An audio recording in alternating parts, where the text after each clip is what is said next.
오늘 말씀의 제목은 너희가 전에는 아니더니입니다. 우리는 앞서 베드로전서 1장 23절부터 25절에 사람을 거듭나게 하는 것은 뭐라고 했어요?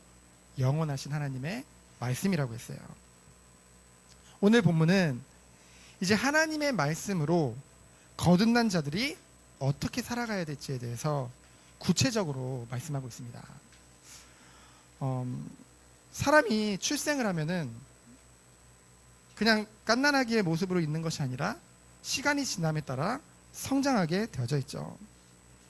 그것은 어찌 보면 당연한 것입니다. 그와 같이 그리스도 안에서 완전한 새로운 피조물로 태어난 성도는 그리스도 안에서 날마다 당연히 자라나 성장해 나가는 줄 믿습니다. 그러면은 이 성장을 위해서, 이 영적 성장을 위해서 버릴 것과 사모할 것에 대해서 1절부터 3절에 나와 있죠. 첫 번째로 1절에 보면은 버리라고 했습니다. 철저하게 제거하라는 거죠. 갓 태어나 거듭난 자로 성장하기 위해서는 무엇을 버리래요? 모든 악독과 기만과 외식과 시기와 비방을 버려야 된다고 했어요. 이 뜻을 정확히 잘 모르더라도 사실 말의 단어의 어감만 봐도 안 좋은 것이라는 게 느껴지잖아요. 그리스도 안에서 새롭게 된 자들이 이 말을 입에 담는다는 것은 사실은 하나님의 성품과는 어울리지 않는 모습이죠. 그래서 악독이라는 것은 뭡니까? 마음속에 남을 해하려는 그런 마음이에요. 그리고 기만이라는 것은 뭡니까? 말 그대로 속이는 거죠. 그리고 외식은 겉과 속이 다르게, 겉으로는 웃고 있는데 속으로는 판단하고 있어요. 저런 이러면서 그런 것을 외식이라고 합니다. 그리고 시기라는 것은 열등감에서 나오는 행동으로 타인이 잘 되는 것을 배아파하고 방해하는 모든 행위를 말합니다. 그래서 모든 비방하는 말들은 온갖 중상모략과 악담을 얘기하죠. 결국은 이 모든 것들이 어디서부터 오는 것 같습니까? 악한 그 마음으로부터 비롯된 거거든요. 그래서 로마서 1장 30절에 보면은 비방하는 자요, 하나님께서 미워하시는 자라고 했거든요. 능욕하는 자요, 교만한 자요, 자랑하는 자요, 악을 도모하는 자요, 부모를 거역하는 자는 하나님께서 미워하시는 자라고 했습니다. 근데 여러분들은 하나님께서 미워하시는 자들이 아니잖아요. 주님이 생명을 다 주시기까지 사랑한 자들이잖아요. 그래서 우리들은 마땅히 이 모든 것을 하나님 앞에서 버려야겠죠. 그래서 거듭난 성도들은 그에 합당한 거룩한 삶을 살아야 될 줄 믿습니다. 두 번째로 뭐예요? 2절에 보니까 사모하라고 했죠. 여러분, 갓 태어난 아기한테 무엇이 가장 중요할까요? 엄마의 젖이 중요합니다. 그렇죠? 엄마의 젖을 아기가 갈구하는 것처럼 성도들도 뭐라고 했어요? 순전하고, 순전하단 말은 섞인 것이 없다는 거죠. 신령한 젖을 적극적으로 바라고 원해야 한다고 했습니다. 왜 적극적으로 바라야 될까요? 아기가요, 엄마 젖이 없으면 어떻게 될까요? 건강을 잃게 되고 죽을 수도 있죠. 그렇기 때문에 아기는, 짐승들도 그렇잖아요. 그 어머니의 젖에 자신의 모든 것을 의지하게 되어져 있습니다. 순전하고 신령한 젖은 바로 무엇을 말하냐면요, 이 복음으로 전해지는 하나님의 말씀을 말합니다. 그래서 거듭난 성도들은 영적으로 자라나기 위해서 말씀을 사모해야 한다는 것이죠. 말씀은 성도들이 완전한 구원에 이르도록 돕는 그 자양분이기 때문에 사모하라고 말씀하고 있는 것입니다. 그러면서 3절에 보면은 우리가 사모할 수밖에 없는 이유가 있어요. 뭡니까? 주께서 인자하신 분이라는 것을, 그 사실을 맛본 자들은 더욱더 그 말씀을 사모할 수밖에 없는 것입니다. 우리는요, 아담이 지은 원죄와 우리의 죄로 인해서 전적인 부패 가운데, 무능 가운데 있었다는 것이죠. 그런데요, 아무 자격 없는 우리를 위해서 하나님께서 우리에게 무엇을 베풀어 주셨어요? 긍휼을 베풀어 주신 거예요. 죄를 지은 건 우리인데 그런 우리를 사랑하시고 불쌍히 여기셨다는 거죠. 그래서 그리스도의 그 십자가의 그 보혈로 말미암아 우리를 구원해 주신 줄 믿습니다. 우리는 이것 한 가지만 생각해도 하나님이 너무나도 인자하신 분이라는 것을 우리는 알게 되어지죠. 그래서요, 한 번이라도 삶에서 하나님의 사랑과 인자하심을 맛본 자들은 뭐예요? 계속적으로 하나님의 사랑을 받으면서 하나님의 백성으로 자라나기 위해, 성숙하기 위해 하나님의 말씀을 듣는 것을 더욱더 사모하는 줄 믿습니다. 그래서요, 우리가 내가 과거에 이렇게 은혜를 좀 받았었는데 뭔가 신앙의 은혜의 그 체험을 뭔가 어렴풋이 추억거리로 말을 하거나, 또는 내가 이만큼 하나님께 은혜를 받았어 라고 자신을 과시하기 위한 도구가 되어서는 안 되죠. 그러면은 하나님 우리에게 베풀어 주시는 은혜는 무엇이 되어야 되겠습니까? 더욱더 오늘도 지금도 하나님을 오직 바라보게 만드는 그런 원동력이 되어야 될 줄 믿습니다. 그래서 우리가 예배의 축복 가운데 나올 때 그런 중심으로 나와야 돼요. 하나님이 우리에게 베풀어 주신 은혜와 사랑을 날마다 기억하면서 정말로 그 사랑을, 그 은혜를, 그 말씀을 더 사모하는 마음으로 이 자리에 나와야겠죠. 그럼 두 번째로 뭡니까? 하나님이 우리들을 그의 소유가 된 백성으로 불러주신 줄 믿습니다. 4절로 5절에 보면은 산돌같이 신령한 집으로 우리를 세운다고 하셨는데요, 예수님은요 4절에 보면은 사람에게 버려졌으나 하나님께 택함을 받은 보배로운 산돌이신 예수께 나아가라고 했죠. 예수님이 메시아로 이스라엘 땅에 오셨습니다. 근데 유대인들은 그 예수님을 메시아로 인정하지 않았고 믿지 않았어요. 그래서 어떻게 합니까? 핍박하고 심지어는 그 예수님을 십자가에 못 박아 죽여버리기까지 하죠. 하지만 어떻게 되셨습니까? 예수님은 죽고 끝났습니까? 아니죠. 부활하시고 산돌이 되게 하신 줄 믿습니다. 그래서요 5절에 보면은 성도들 역시, 우리 성도가 어떤 축복인데요, 그 예수님을 통해서 그리스도와 연합됨으로 의롭다함을 받은 자들이잖아요. 그리스도와 연합된 자들이잖아요. 성도들 역시 산돌로서 신령한 집으로 세워지라고 말씀하고 있죠. 그래서 우리도요 예수님과 같이, 예수님이 그러하신 것 같이 우리도 고난을 받는 삶을 살 수 있어요. 어떤 목사님이 그러시더라고요. 고난 설교를 3주 이상 하면 성도들이 교회 안 온다. 근데요 이 고난에 대한 결론이 안 나면은요 신앙생활이라는 것이 참 힘들어집니다. 그렇죠? 그래서 사실 하나님이 이 고난에 대한 말씀을 주신 것은 우리 보고 고난 받으라는 것이 아니라 하나님으로부터 위로를 얻게 하시는 거죠. 참된 위로를 얻게 하시기 위함입니다. 우리는 그 사실을 알고 이 축복을 누려야겠죠. 그래서 우리가 살아있는 동안 예수님과 같이 고난이, 시간표가 올 수도 있어요. 그때마다 우리는 어떻게 해야 되겠습니까? 부활의 소망을 통해 참된 위로를 받게 되어야 될 줄 믿습니다. 그리스도인 구원받은 목적은 뭐예요? 그리스도인이 구원받은 목적은 바로 어떠한 상황 속에서도 감사하며 오직 하나님의 영광을 나타내는 그 그리스도의 몸으로 세워지는 것, 그것이 성도로 부르심의 목적인 줄 믿습니다. 그래서요 예수 그리스도를 통해 하나님이 기뻐 받으신 신령한 제사를 드리는 거룩한 제사장이라고 말씀하고 있죠. 신령한이라는 것은 푸뉴마입니다. 그것은 바로 영적인 제사를 말해요. 성령의 감동하심을 따라 하나님께 드려지는 이 시대의 모든 예배들. 그래서 우리가 늘 예배를 시작할 때 신령과 진정으로 예배를 드린다고 하잖아요. 우리가 그 축복을 누리기를 원합니다. 그래서 요한복음 4장 23절로 24절에 영과 진리로 예배드리는 축복, 그것이 우리가 드릴 축복이겠죠. 그래서 로마서 12장 1절에 보면은 우리가 살아있는 몸으로 거룩한 삶을 사는 것 자체가 바로 영적인 예배라고 했어요. 너희 몸을 거룩한 산 제사로 드리라고 하셨죠.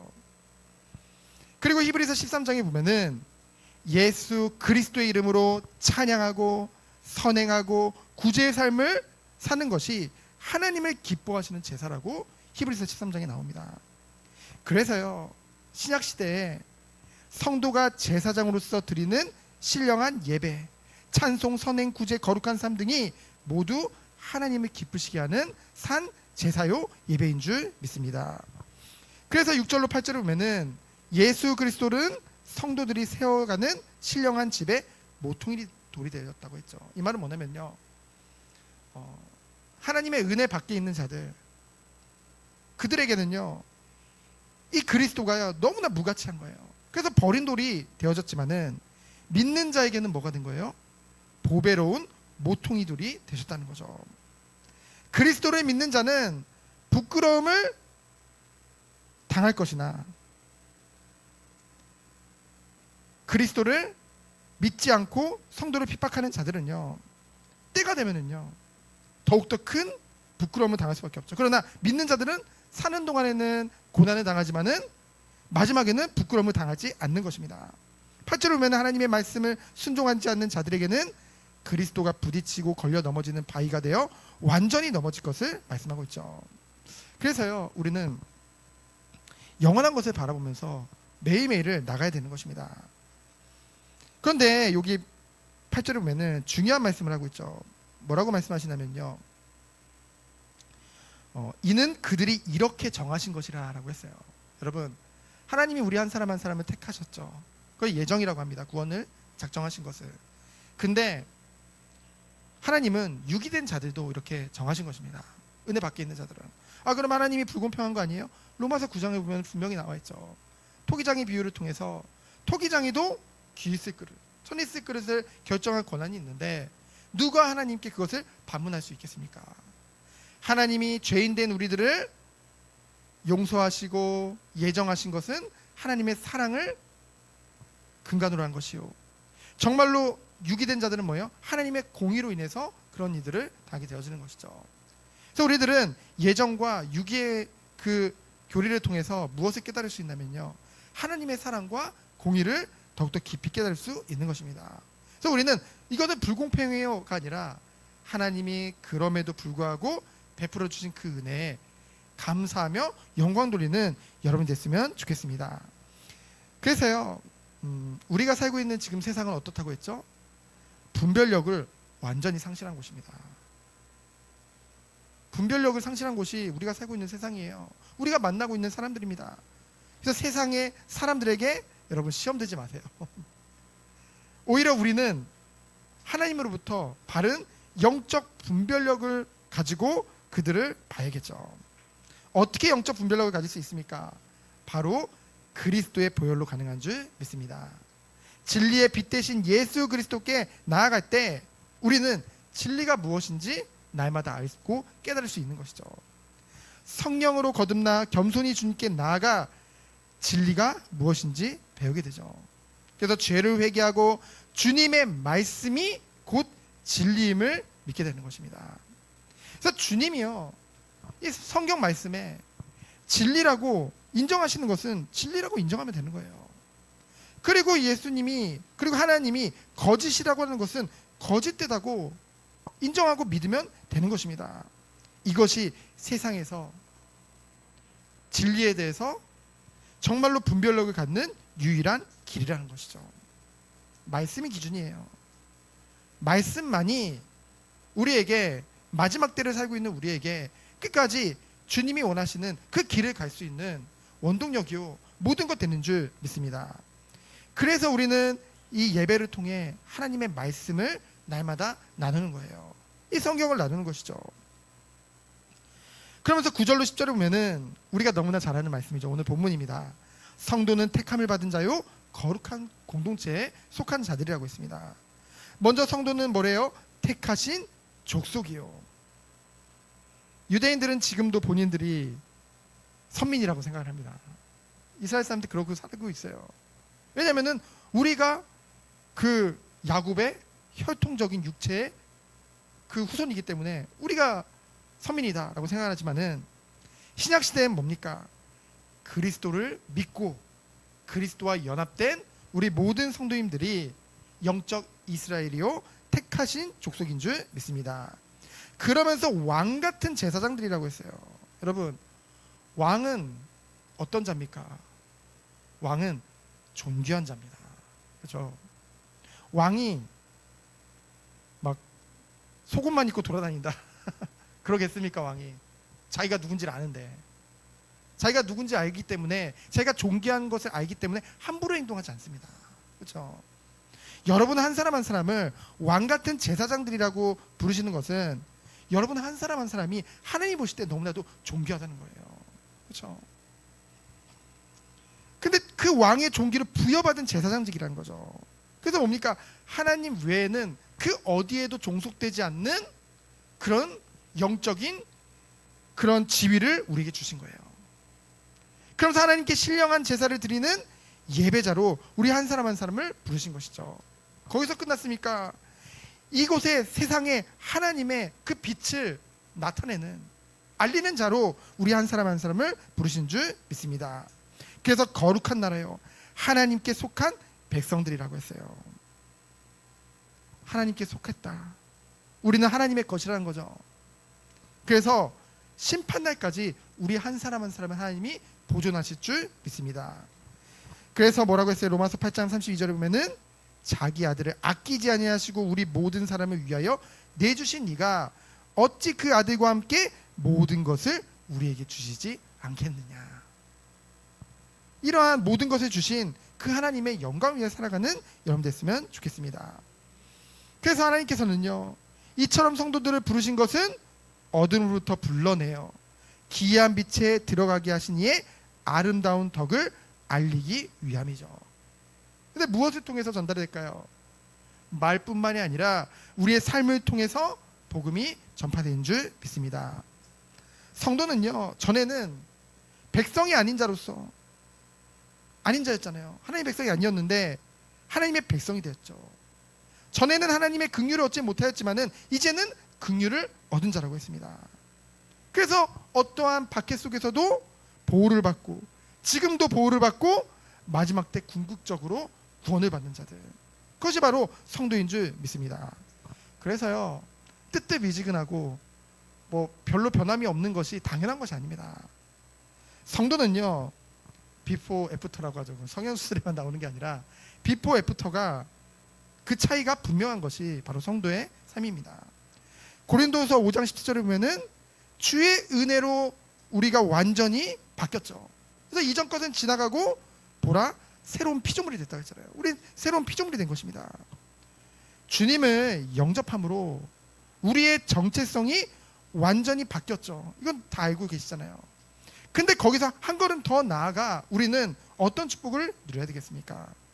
그리스도 안에서 장성한 자, 성숙한 신앙으로 나아가야 될 줄 믿습니다. 한번 생각해 보세요. 사형 선고를 받고 죽음만을 앞두고 있던 사형수에게 그 죄가 사면이 된 거예요. 그럼 어떻게 될까요? 이제 기뻐 자유를 누려야 되잖아요. 근데 여전히 어두운 감옥에서 있는 것처럼 막 죽음에 대한 두려움에 쌓여서 뭔가 불만이 많아가지고 사회를 비방하고 분노하고 욕하고 살아간다면 그것이 자유를, 사면을 받은 자의 모습이겠습니까? 또 엄청난 빛 때문에 막 쫓겨다니던 사람이요, 한순간에 그 빛을 탕감받은 거예요. 근데요, 계속해서 불안 속에서 생활한다면 얼마나 가여운 일이겠습니까? 이것은 무엇을 말합니까? 곧 그리스도 안에서 우리의 모든 죄를 하나님이 다 사해 주신 거예요. 그리스도 안에서 우리의 모든 짐을 다 그리스도께서 지어 주신 것입니다. 그래서요, 우리의 신분과 정체성이 그리스도 안에서 완전히 변화되었기 때문에 뭡니까? 거기에 걸맞는 정서와 생각과 행동이 뒤따라야 된다는 것이죠. 그래서 내가 영적으로만 변했어 이러고 육신은 마음대로 살 수가 없는 것입니다. 지정의가 변화된 신분에 걸맞게 그렇게 우리가 바뀌어 나갈 수밖에 없다는 것이죠. 그래서요, 우리는요, 변화된 정체성에 따라 우리의 모습도 변화되어야 됩니다. 죄인의 모습을 버리고 의인의 모습을 가져야 될 줄 믿습니다. 죄의 옷을 벗고 그리스도의 옷을 덧입는 거예요.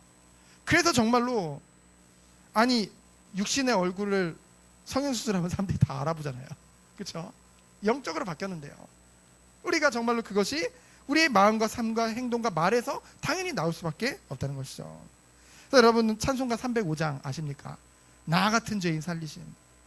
여러분 그 찬양 부르면 어때요? 그 찬양 부르면 어떻습니까? 눈물 나죠. 맞아요. 정답이에요. 눈물 나요. 왜 눈물 나는지 아십니까? 그것을 작사한 사람이 존 뉴턴이에요.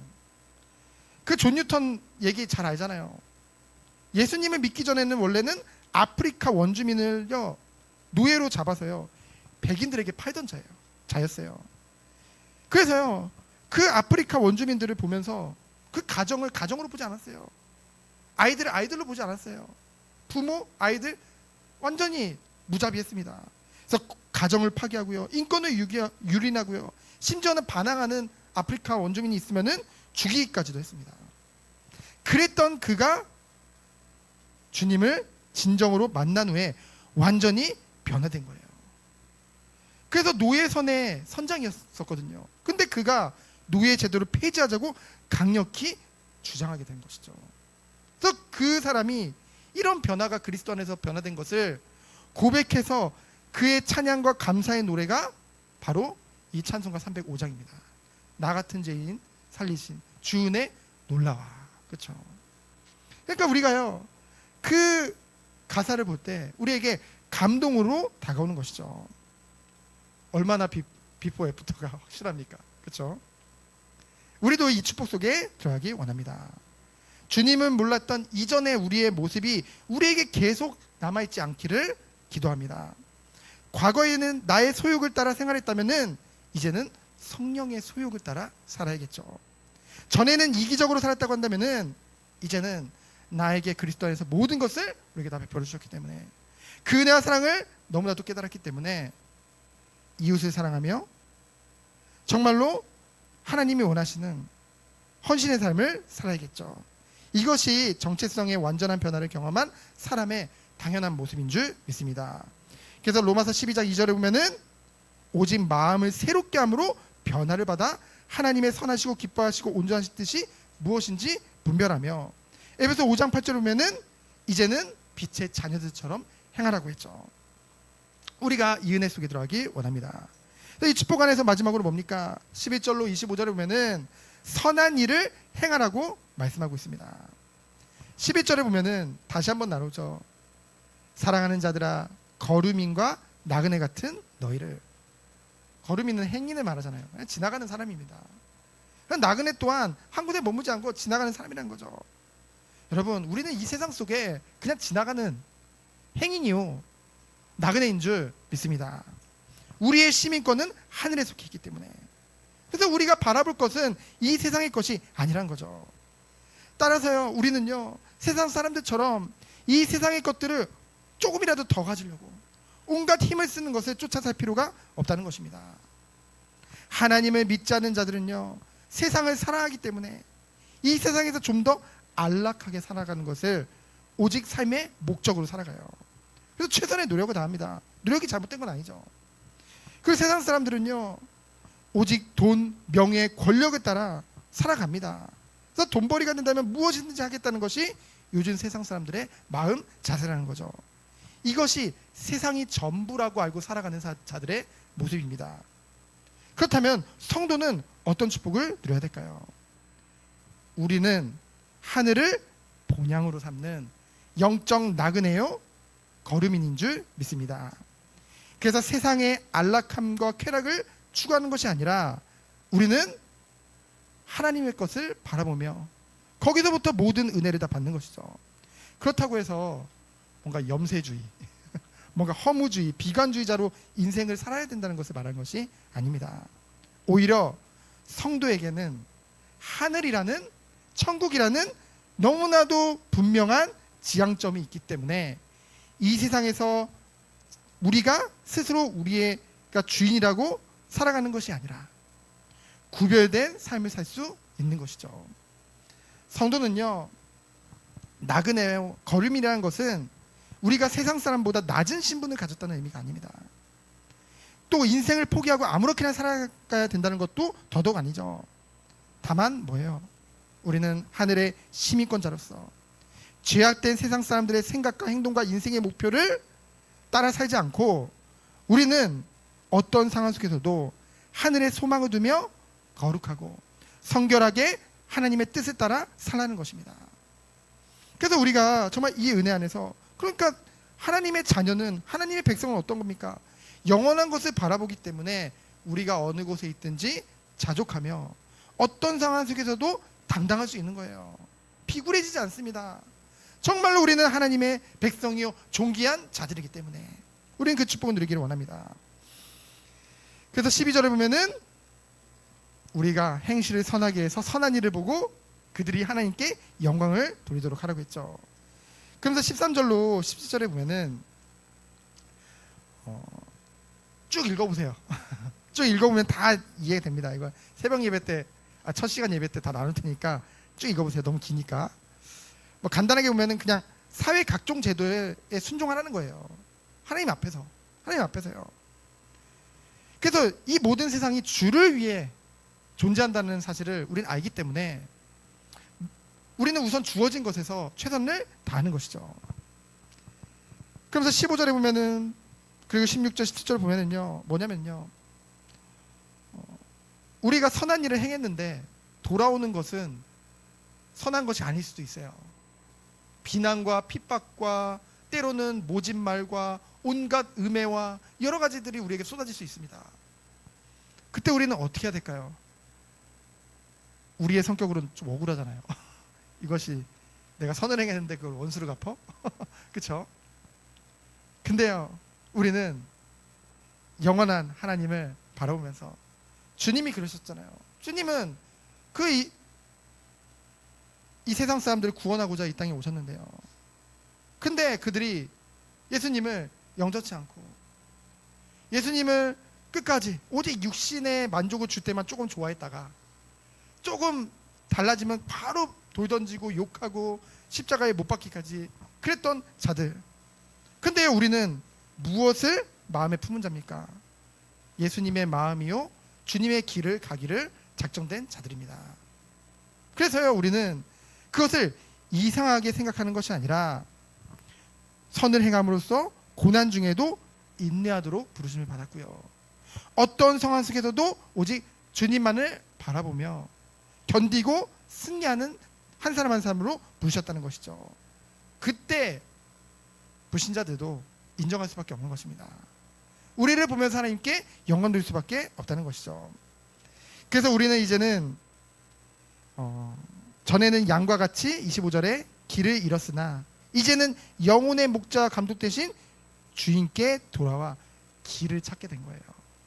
우리가 찾은 길은 세상이 말하는 세상의 형통함과 세상에 뭔가 복을 많이 받아서 뭔가 대단한 일을 하고 그런 길이 아니라 정말로 자기를 부인하고 자기 십자가를 지고 주님을 따르기로 작정된 그 길. 너무나 좁은 길이라 협착해서 잘 사람들 찾지도 않는데 하나님의 은혜로 그것이 우리에게 감사로, 그것이 우리에게 기쁨으로 온 거예요. 우리 마음에 온 거예요. 그래서 우리는 억지로 그 길을 가는 것이 아니라 정말로 하나님을 사랑하기 때문에 순종해서 그 길을 걸어가는 것, 그것이 바로 성도가 나아가야 된 길인 줄 믿습니다. 그래서 전에는 아니었는데요. 이 제목에는 여러 가지 뜻이 있습니다.